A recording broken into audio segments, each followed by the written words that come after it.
Welcome to Behind the Curtain, Nashville's movers, shakers, and tastemakers. Brought to you by Chord Real Estate, your key to the heart of Nashville. I'm Steve Luther alongside my co-host Van Hoy. Here we peel back the layers of Nashville's vibrant scene, sitting down with the innovators, creators, and leaders who shape our city.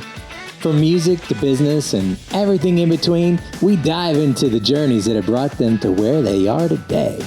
We're here to uncover the stories behind the success, the passion driving their pursuits, and why they've chosen Nashville as their stage. It's about the people who dream big, push boundaries, and make this city truly unique. So join us as we explore the heart and soul of Nashville through the eyes of those who know it best. Well, today we're excited to feature David Horwath Jr., the president of Land Innovations LLC, on Behind the Curtain. With a unique blend of creativity and execution, David leads his team in transforming the land development landscape in Middle Tennessee and Northern Alabama. His collaborative approach with developers, builders, contractors, and government officials has led to the creation of exceptional projects like Stevens Valley, Nolensville Town Square, and Voce, just to name a few. David's commitment to innovation and his proactive problem-solving skills underscore the success of Land Innovations LLC in crafting community-centric and sustainable developments. David, welcome to the show. Welcome. Thank you. Thank you for the invitation, and excited to spend some time with y'all. So you work even in Northern Alabama. So you don't work in LA, huh? Not LA. Oh man, we gotta love Lower Alabama. That's what we affectionately call it. Wow. Okay. Lower Alabama, LA. All right. Well, so why don't we get started? You just gonna ignore that, huh? I'm totally ignoring that. Oh, David, did he say your name right? He did. Wow. And Voce, that was shocking. I've heard it called a lot of different things. Well, yeah. That was pretty good. I'm a world traveler. He's worldly. Let's get started. Welcome. Tell us a little bit about the founding story of Land Innovations, core mission, what drives you. So 13 years ago, during the Great Recession, Dudley Smith is a founding member of CPS Land, and things were slowing down to a halt. And he had always wanted to reach out and start a more creative company that thought outside the box. Our financial structure really has driven how we develop. Mm-hmm. Banks like predictability, and they like one type of product. I can get behind that, understand the risk structure of that.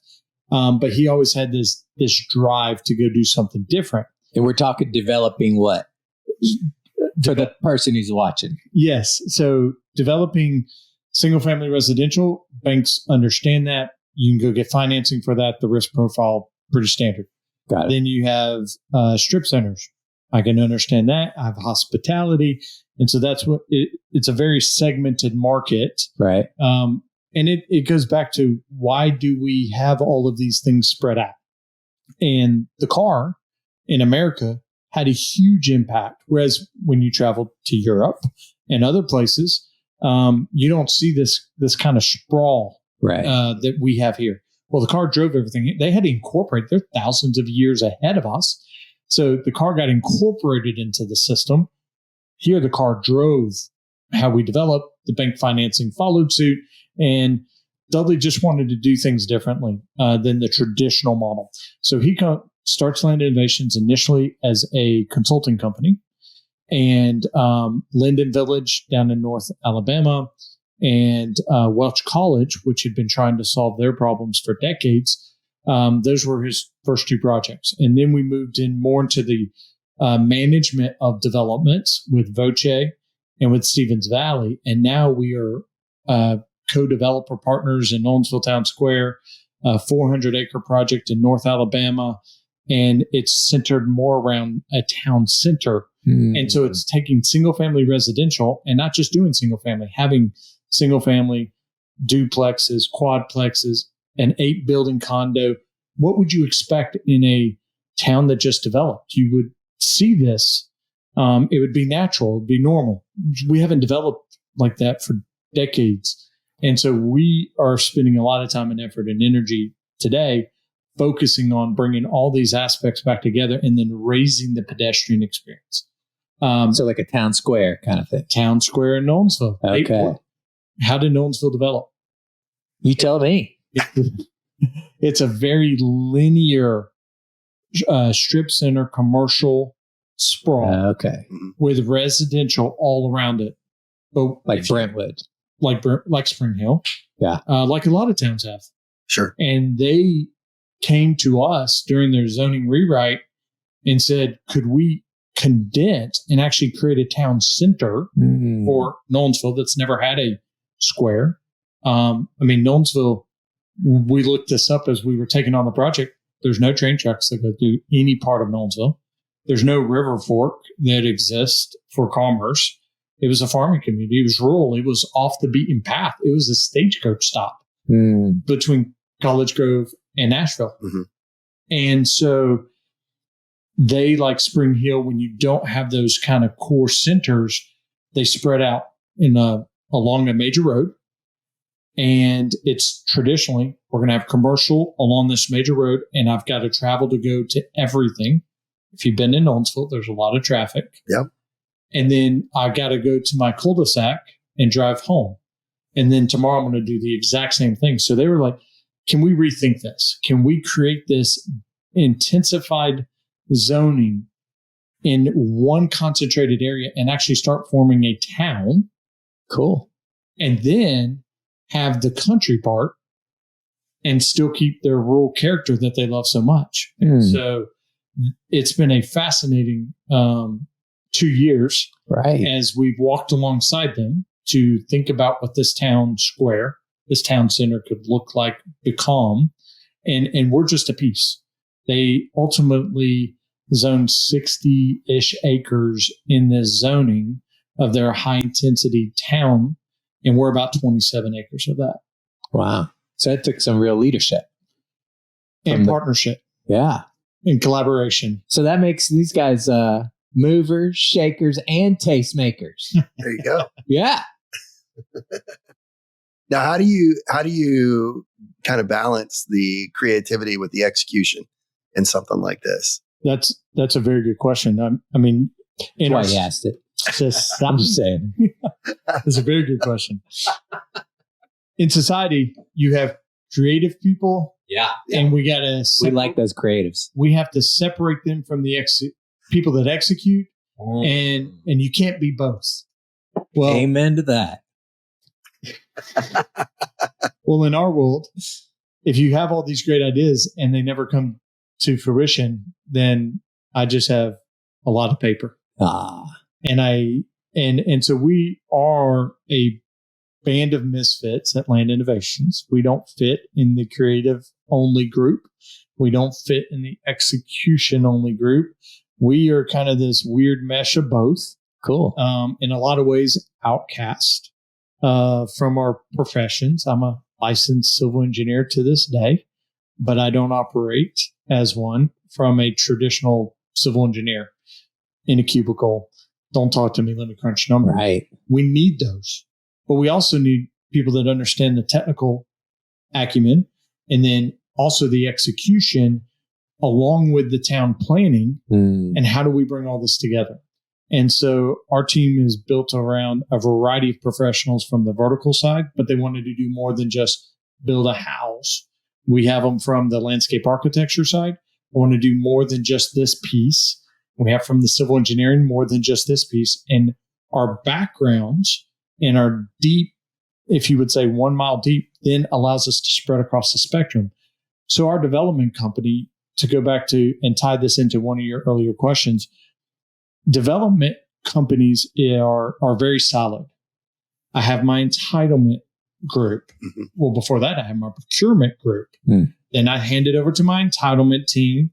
Then I hand it over to my pre-construction construction group. Yep. And then I have my HOA and how am I managing the execution. And if you go to work in one of those groups, you stay in one of those silos. You do not expand. You do not get to work across your boundaries. But at Land Innovations from the ground up, that's why we call our team development managers. What's a development? Stevens Valley, Voce, Nolensville Town Square. How do you manage all of this? How do you step back and think about every decision I make impacts financing? It impacts the user experience 10 years after we're gone. Mm-hmm. It impacts your HOA team. It impacts everything. And so we have structured from the ground up a completely different system so that people can actually explore, grow in knowledge, and touch every aspect of development. Very interesting. You're kind of known for your unique, thoughtful approach to development. How do you navigate the challenges of collaborating with such a diverse set of stakeholders and government officials? And like, you got to be getting it from all sides. And I know how developments work. You get the few people that are very, very loud about their opinions. What are you trying to say? It's just interesting sometimes when you're trying to get developments done, I think. Well, it should be pretty. Yes, it should be pretty. It should. How do you manage those challenges? You keep a level head about you. You don't get too high and you don't get too low. And you realize that a lot of times misinformation guides a lot of misconceptions. Mm-hmm. And I've always found that by talking and working alongside someone to first listen, to digest, and then to respond, to show you care. This isn't... You sound like a mediator. In many ways, you are. You're a facilitator. Mm-hmm. Right. So the Nolensville zoning rewrite. We're not an elected official. We're not at the time, because we had not purchased the property, we don't own land. Right. But people believed we could do something different. Mm. And for example, you can say, I care. And those are just words. Or you can show up at every single planning commissioner and board of commissioner meeting that talked about the zoning more than any elected official, more than any staff member, and more than any citizen in the entire town. And you can show you care. And then when you see this great deliberation of individuals that this isn't their profession, right. Not one single person is from the development community helping make decisions about a zoning code that will forever impact the future trajectory of a town. Mm-hmm. And so when you hear this deep concern, you have the resources and you can come to the table unsolicited most of the times and just demonstrate the repercussions, both good and negative, of the conversation that's being had and the suggestions being thrown on the table. How do you have time to go to all those meetings? When you care, you make time. Oh, when you care enough to send the very best. That's a good answer. When you and again, you can say it, yeah, but it's better to show up and do it. And when you do that, you break down barriers. I mean, listen, NIMBYs, bananas, doesn't matter. The developers are the evil ones. In so many arenas. Right, right.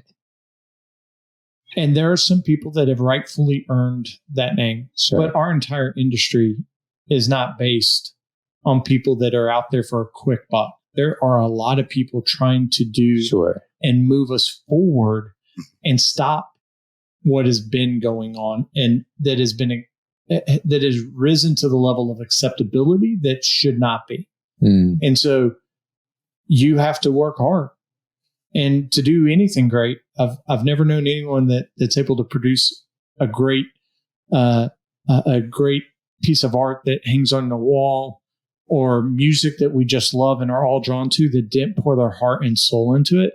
And I'll be honest with you, development is no different. That's good. Yeah. Yeah, I think it's interesting. I don't know if it's because people are so, averse to change, but it feels like a lot of times when you're trying to work through a development, there's a large segment of the population that likes things the way they are, and it's really hard to stay constant in one spot. You're either growing and changing, or you're dying. Yes. Well, people are afraid of change. Yeah. I mean, how do you deal with those kinds of things when you've got someone who's just adamant, like, I don't even want to hear it. I moved here because this is what I wanted, and I want it to stay like this forever. You know, I was talking about this at lunch today. Oh. And the gentleman that I was with said, by the time a lot of the population realizes they don't want change, they don't realize that the change actually started a decade before. Because development takes time to see what's happening and overcoming. I will say this about towns and what separated Nolensville for the Nolensville Town Square. What I think separates Huntsville looking 50 years ahead and planning for their future on the West Huntsville side of town, west of Madison. They understand that if they keep doing the same thing over and over again, that we're going to get the same results. And so they were bold enough to say, we have to do something different. And to Nolensville credit, there were clearly two sides. Mm-hmm. You had the town side and you had the countryside. And both sides were adamant about their pieces. Sure. And through changing even how the zoning reads. So the most popular style of zoning is Euclidean zoning. I can dictate exactly good design through words. We've shown for multiple decades now that's impossible. Can't do it. There's this other thought of form-based code. I want to start with what I expect.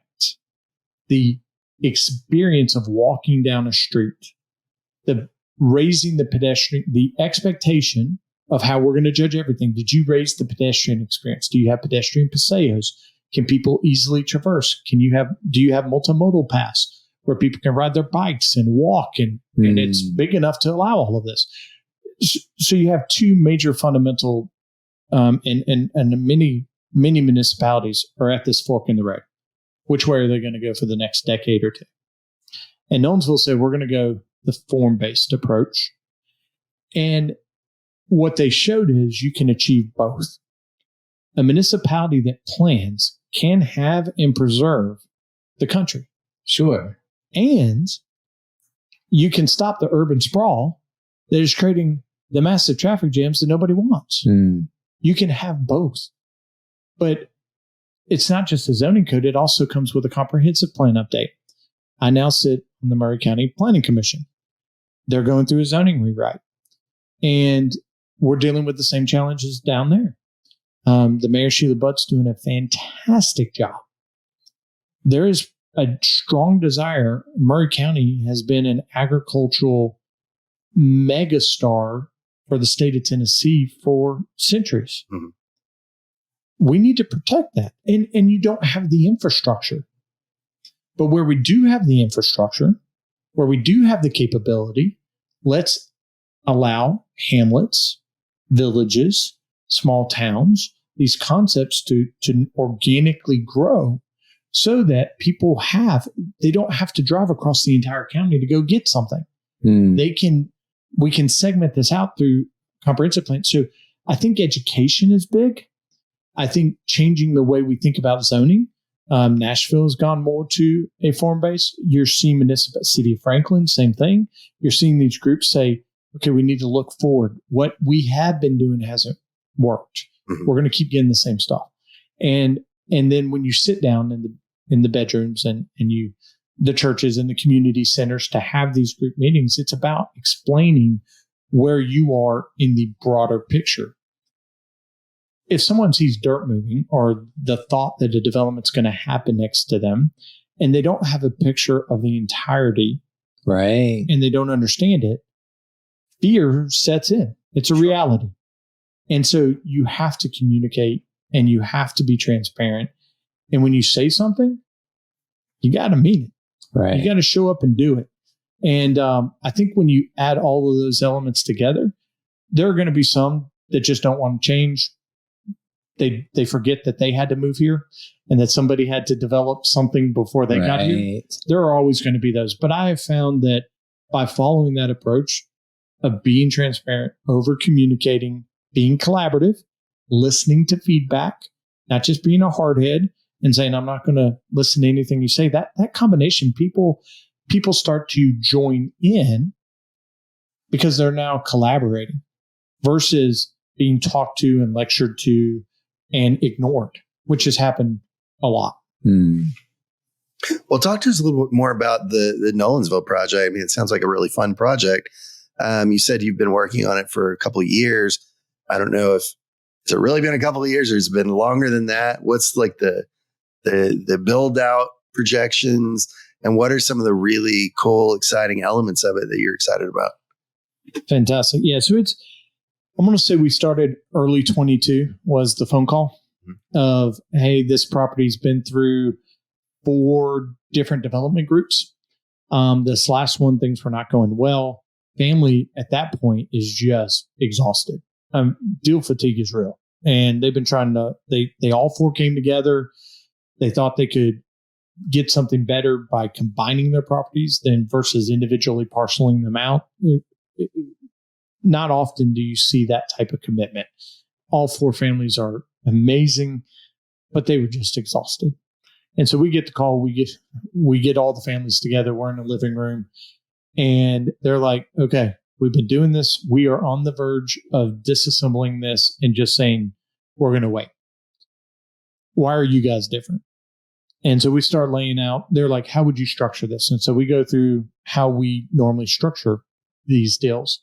And they're like, nobody has offered to pay us for time. Because, I mean, Nolensville's going through a zoning rewrite. And it's a hard pill to swallow to just go buy, millions of dollars of land and you don't know what you're going to get at the end of it. So we typically pay for time. We allow the price to escalate over time. You should be rewarded for giving us time to execute. They're like, no one has ever offered this. Basically, that and a whole bunch of other conversations that occurred over a 30-day period. They're like, y'all are our group. We're willing to pitch our wagons. And we said from day one, no one's going to work harder than we will at what's before us. And it was pretty cool. This past December, we had purchased all the properties and everybody was in their next chapter of life. Right. They've moved in and we all got back together and the just tears and hugs and joy of walking through going. It took longer than we all imagined. Always does. Right. But they turned a chapter and they were all thrilled at where they have gotten. And so we are now in construction design phase. I hope to receive Friday 90% planned construction sets. It's another unique thing where all civil engineers, landscape architects, builders we'll shut the office down early next week and literally with a fine-tooth comb go through the entire plan set from front to back to front. It's easier to fix a problem when it's on 2D. Right. And then when we get into 4D, it's the last place we want to fix a problem. When that yellow equipment's out there, everything's reactionary, costs more, takes more time. It's not the ideal scenario. So we'll spend the time, we'll dedicate ourselves to getting the plans in, we'll turn them in. Our hope is we're looking at a Q3 construction break ground. That will run to about mid-year next year. And then we will look to go vertical with our first phase, which will be heavily townhome focused, but also the mixed use component is really important. I'll say this about Nolensville. The plan that was developed and created there, I am not sure we could get it approved in any other jurisdiction in Middle Tennessee right now. They did a really good job by listening, getting feedback, and adopting the zoning ordinance that allowed us to look forward. It was still challenging. But to get a property that is 15 units to the acre that has 80 feet of incline from the lowest point to the highest point, to almost eliminate all retaining walls because we used the buildings to attack the grade, and to have 50% pervious. That means there's no concrete, no roof, no sidewalks. 50% of this site is pervious. We had broken the previous record in Nashville for about the same units per acre on our Stevens Valley Town Center at 80/20, and they thought that was unheard of. We even did better there. A lot of that was created by the opportunity for us to do a wrapped parking garage, mixed-use building with 240 units in it, over 240, which makes a lot of sense where it is because the east-west connector is coming just to the south of the site and being in this town center dense area. Additionally, we were able to raise the pedestrian experience by having real meaningful paseos. So as you walk and as you experience this space, it's not just, have you all ever been to Seaside?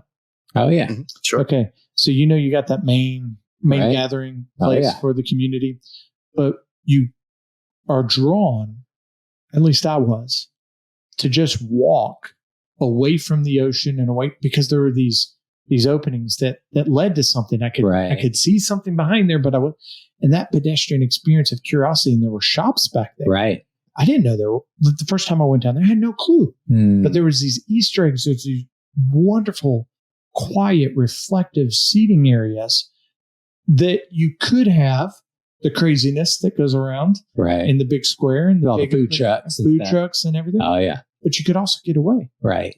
It was an amazing experience, and that's kind of considered one of the fathers of this new urbanist philosophy. And a lot of places have done incredible things since that development. But to have that in Middle Tennessee, right, to incorporate that into the Stevens Valley Town Center that we literally had approved, it cost us 18 months and tens of thousands of dollars to say, we think we can do better. Wow. Will they approve this? We don't know. So we increased the density by adding 100 units, over 15,000 more square feet of non-residential, increased the open space because we changed the entire product mix. It's a big thing here, affordability. So we have, in the Nolensville site, we have 7 different townhome, target, market, rich, very thoughtful layouts in one small little development. 7. That's not typical. Sure. I mean, you're lucky to get 2 in a size of our development by most indicators. We've been told by a couple fairly large groups that we're insane. Who would do 7 of these in such a small area? But product diversity. We have everything literally from a townhome that does not have attached parking available, much less covered. You got to walk. It's a starter, a liner. It is literally 15 feet, 25 feet away from a brownstone that'll sell for upwards of $1 million. Right. And we have found, even in the fabric of what we did over at Stevens Valley, which we've been on the single family, now we're turning back to hit our town center.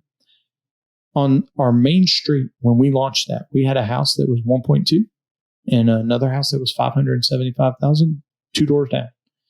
And people are like, this will never work.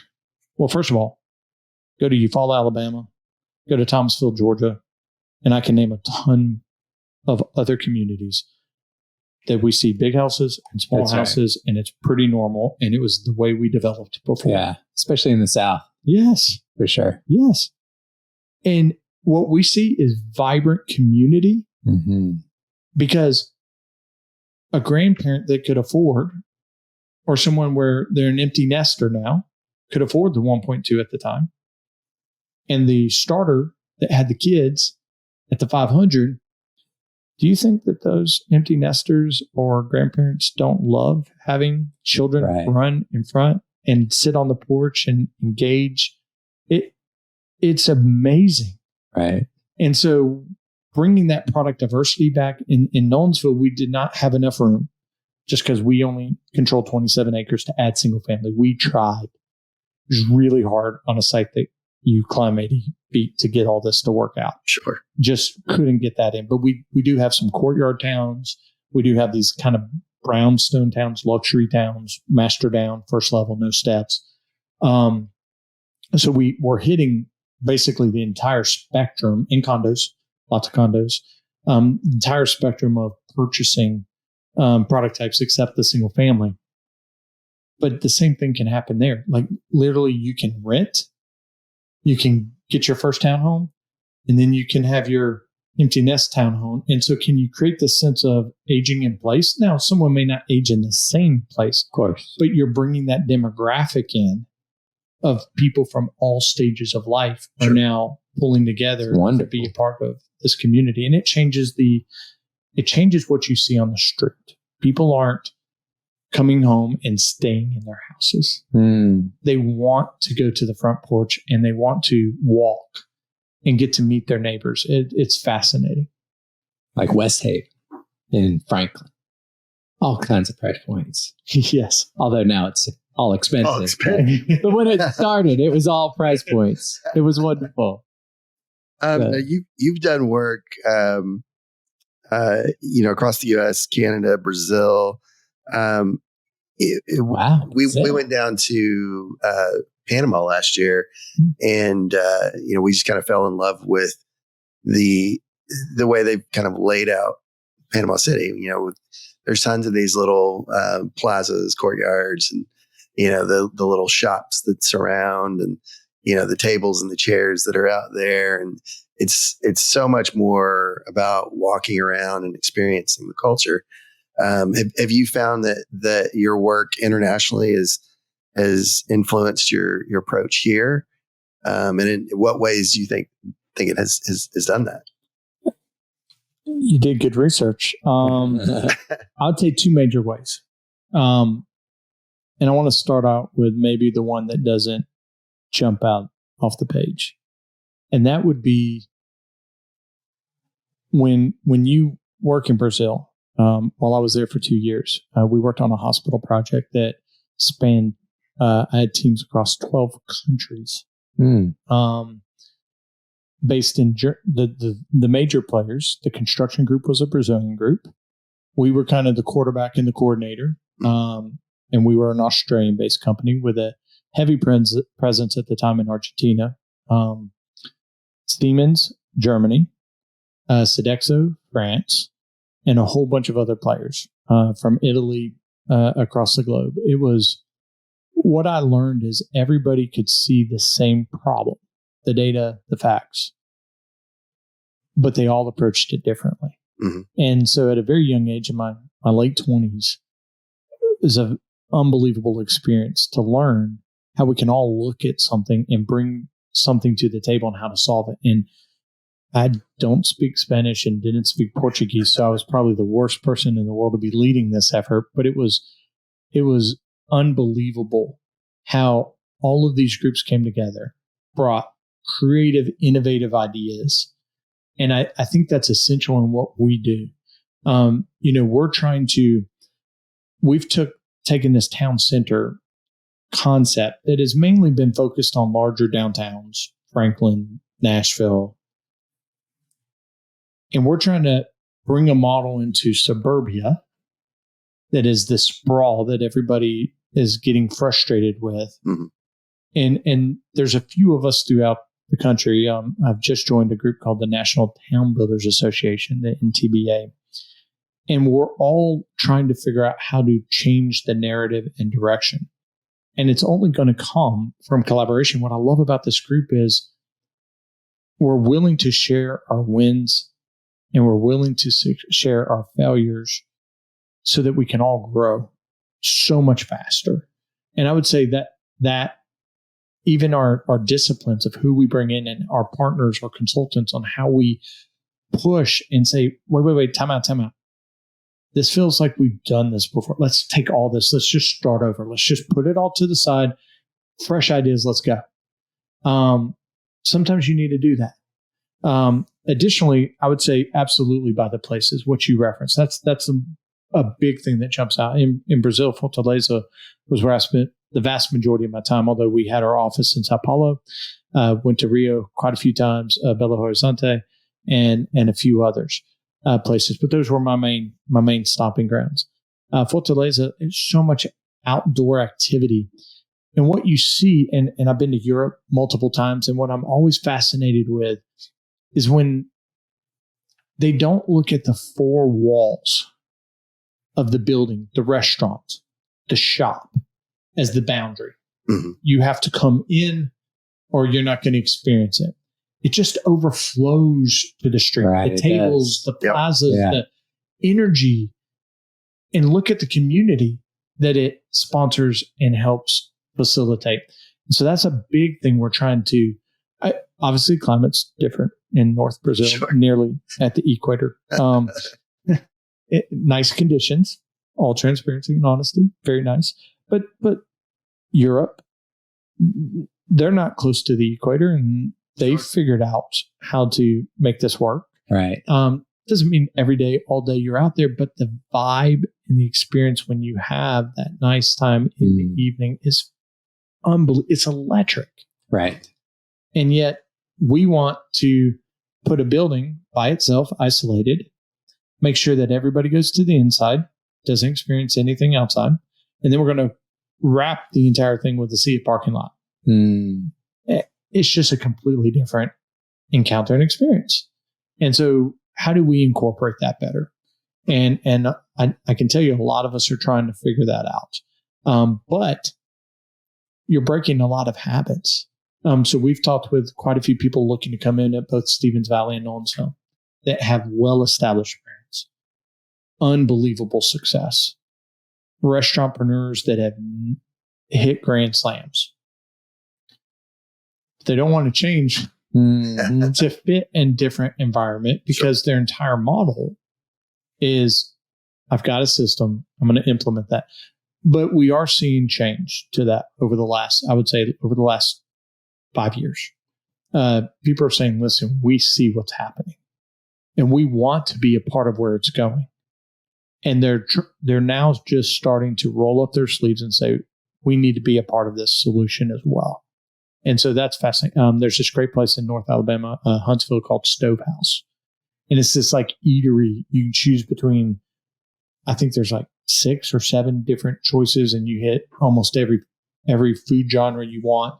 And then, but all the seating, not one of the restaurants has any seating inside. You have to go out to the communal area, which they've done very well, and the activity is electric. So we're starting to see a return to some of these things that there's not a whole lot of new stuff, but we can learn a lot from what was successful in the past and from each other. It's good. Now you also sit on the planning commission now in Maury County, so you kind of get to see things from the government side, and then you get to see things from the private side. Talk to me about the public-private partnerships and how that kind of drives land development. I wish we would do more of it. So as you know, early in my career, I was in public-private partnerships. I was part of the military housing privatization for about 3 years before I went to Toronto. Then I went to Brazil. And between that, I worked with some groups in Italy and the UK. And then I went to DC with the second largest military housing privatized group. Public-private partnerships are powerful. For whatever reason, in the U.S., they're not fully accepted yet, but that's changing too. And what does that really mean? Does it have to be the formalized structure that we see in Canada and other countries? I don't think so, although sometimes I think it helps. But what if a town needs capacity? Let's say I need to put in a sewer line, and I need to put 3,000 feet of this sewer line in, but I only need a 6-inch. Is the cost in the 6-inch to a 12-inch pipe upgrade really that significant for the material? No, it's very minimal. What's the cost? It's that big trencher that's running, trying to cut through all the rock to get it to the right elevation and set. The material's very minimal. So why, if a town is forward thinking and looking ahead, hey, that's 3,000 feet of trunk line in a major zoned area that we just have. What would be wrong with saying, let's pay for the material incremental increase of just the pipe? The other costs don't change for us at all. The trench is same width. It's the same depth. Doesn't change. But I can pay that little extra more. And now I've planned ahead. And technically, that's a public-private partnership. That seems like a great place we can start. And that's just a simple example, but that's something that's being wrestled with in Nolensville for our project. Mm-hmm. There are ways to do it without, while keeping the separation, but still everybody coming out on top. It doesn't have to be the government running our hospitals, as some countries do. It's worked out well in some countries that I've been to, and I promise you it's worked out really bad in other countries that I've been to. Sure. And so we can find what works, but at the end of the day, public officials are in that position because they deeply care.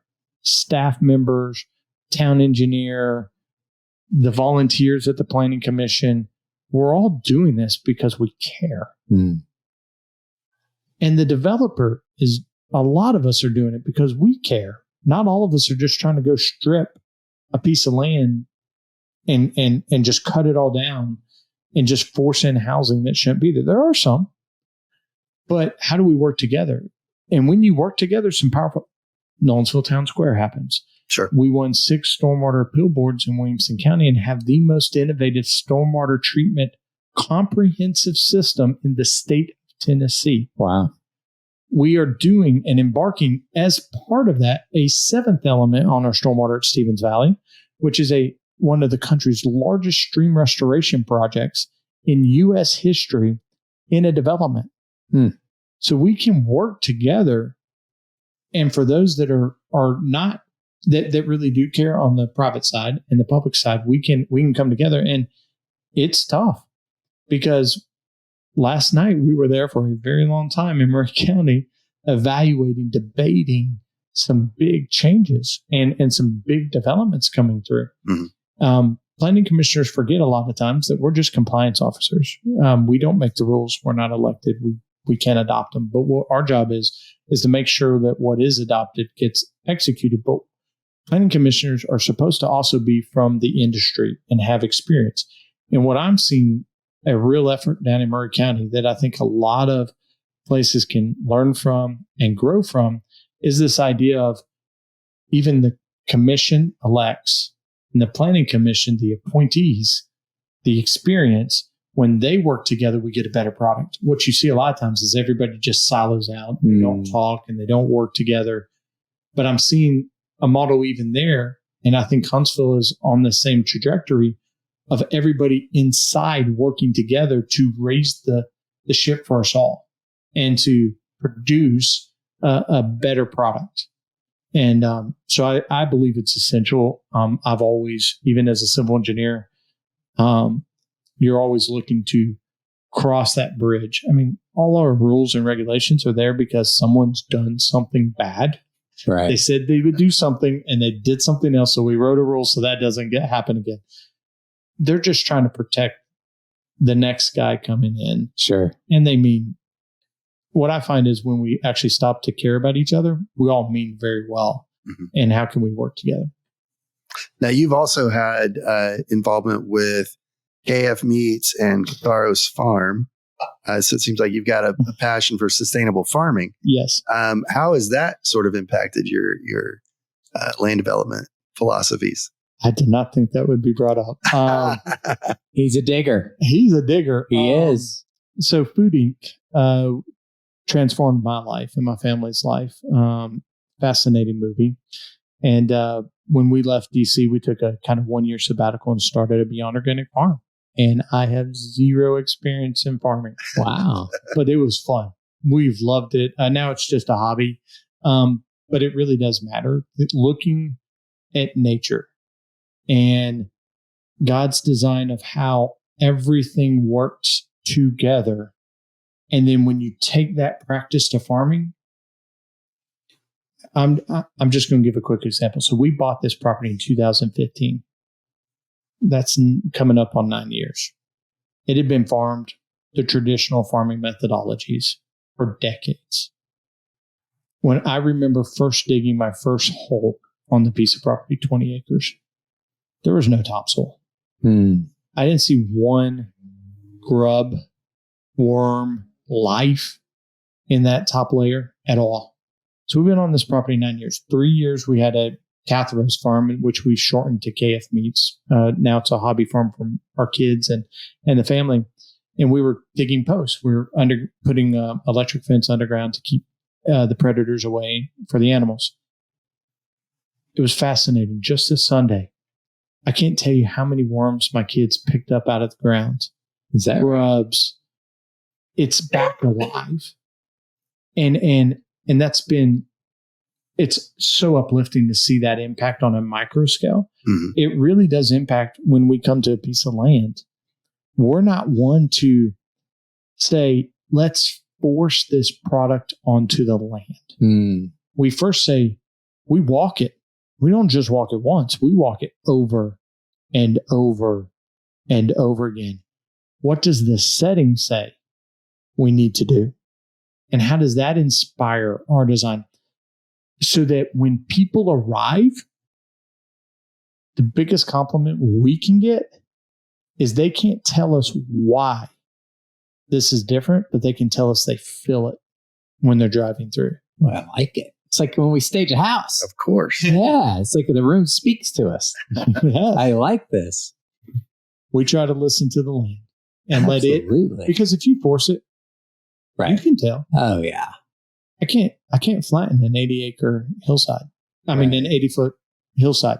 Not going to happen, but I can work with it. Sure. So it changed our buildings. Literally, we handpicked every single building to go in the location that it is I love for the it. purpose of climbing the hill so that it felt authentic and real, because people can tell when you fake it. They can. Right. Mhm. Wow. We need a little field trip. When do you anticipate the Nolensville project being fully done?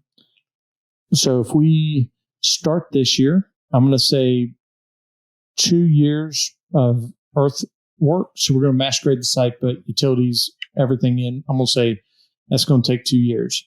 And usually you're lagging on townhome, condo, mixed use projects 18 months behind that. Mhm. So I'm going to say we do have a complex, large parking garage wrap building. So I'm going to say 4 to 5 years is probably what we're looking at. And are you guys doing horizontal and vertical? Or are you bringing in builder partners for vertical? We normally will build in builder partners. Our partner on Rochford Realty and Construction on a lot of these projects. Mm-hmm. We partner on the development side. They also have a vertical arm, which is fantastic. Gives us a lot of insight. You know, our hope is to eventually, over the next 4 to 5 years as well, start branching out into the vertical space also. But we understand right now we want to spend this time, dedicate ourselves to becoming the best we can at the practice and the protocols and the development process.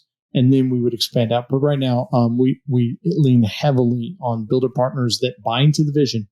So just because we bring in a builder partner, they have to submit every single detail to the design review committee that we sit on to ensure that that vision is never lost in the entire process. Good. So looking towards the future, what trends do you see coming to land development? How are you guys kind of positioned for those? I think more people are realizing these town center locations where you can park. So the people that live there can come home and walk out their front door and go have dinner, have an ice cream, walk around the community, and walk back to the house. We just feel better when we do that, by the way. Right.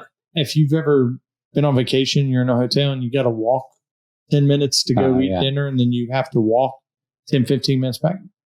You don't have the same crash. Right. And that's scientifically proven.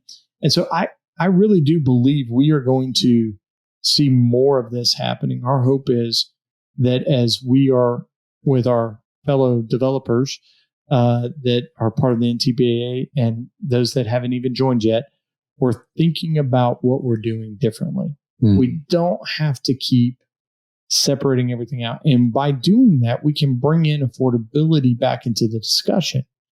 The spreading out, we see where that heads. Right. it's priced a lot of people out of the market for having attainable housing. And so these town center developments provide a broad spectrum of options for people to make choices to be in places they want to be. So I really do believe but don't get me wrong, we need the East Bank project as well. Rethinking how that has all taken shape over the last 5 years, and in Nashville, and looking forward, not many towns have the flexibility to say, hey, let me look at the other side of the river and kind of rethink our model. I think we need both. I don't think it's an either or. I'm on a panel in a couple of weeks with some incredible work that is happening on the East Bank side. But I also think we need to face the reality of suburbia and what the car has impacted and how we can address that as well. I think it's both. I don't want to pretend it's one way, one solution's better than the other, because I think by attacking them both, we're gonna create a better solution. Mm-hmm. Well, if someone's interested in getting into land development, what's the best way to do that? I mean, do you have to be an engineer? Like, how do you get into land development? It's a good question. So we look for people from the industry for what we're doing, because we're looking for someone that has this unique skill set that can span across a lot of different things, versus a solid operation. I need less if you're just the finance guy. So spend 5 years here, and now I'm going to put you in the marketing hat, and then I'm going to put you in the vertical building hat. The people we're trying to bring together are spanning across that. We're looking for an assistant development manager right now. We're going to be hiring another 4 people over the next 18 months. I am less concerned about the background, and I'm more concerned about the character traits that they possess. We've really changed our model. For example, at the bottom of my resume, I ask a question. For your application to be considered complete, you need to answer the following 3 questions on an essay titled A Message to Garcia. This is interesting. Yeah. I've had over 400 applicants, and only 25 have filled out the essay. Really? Yes. And 3 have asked me for the essay, which I'm like, you failed the test. Why did you fail the test? Well, because I'm just going to Google it, because it's quicker for me to send it to you, the link.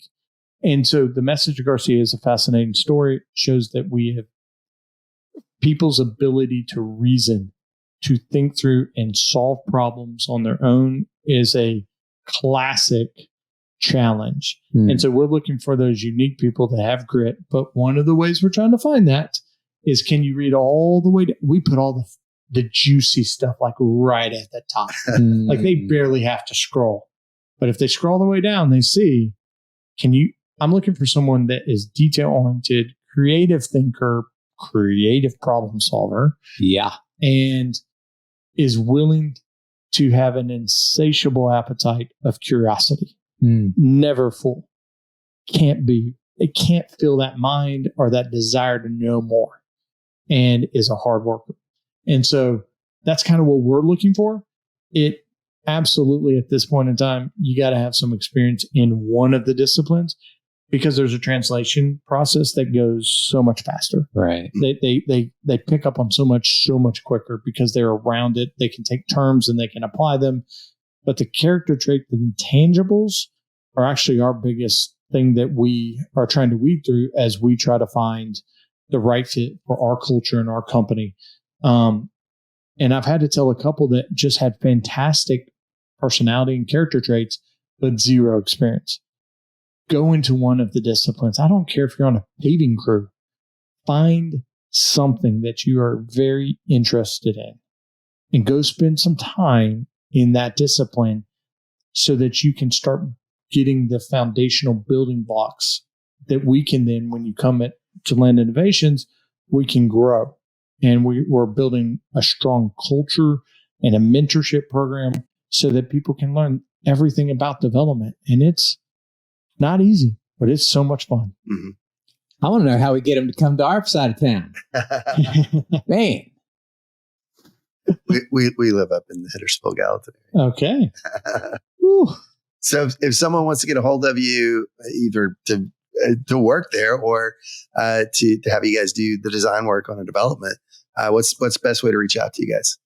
I would say my email or my phone. You can call, text, always on it. And thank you all for having me. I enjoy talking. It's amazing just picking up the phone sometimes. Yeah. How much more we get accomplished.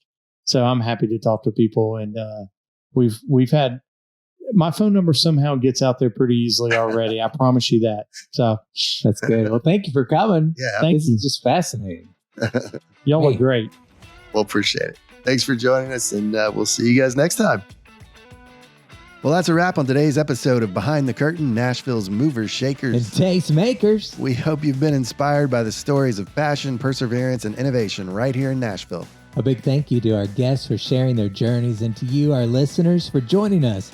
And of course, our gratitude to Chord Real Estate for making this conversation possible. Don't forget to follow or subscribe to our podcast on your favorite platform. Thank us. Yes, you did. Oh, I guess I did. Well, thank us. Okay. Like I was saying. Oh, yeah. Don't forget to follow or subscribe on your favorite platform to catch every episode and hit that notification bell. We've got plenty more fascinating guests lined up, ready to share their insights and inspirations. And we love hearing from you. So reach out to us with your thoughts, questions, or suggestions for who you'd like to hear from next. Until next time, keep chasing your dreams and making your mark in Nashville. Oh, my goodness. Remember, Am I talking to Casey it's Kasem? the people behind the scenes that make the city shine. I love it. Take care. See you behind the curtain.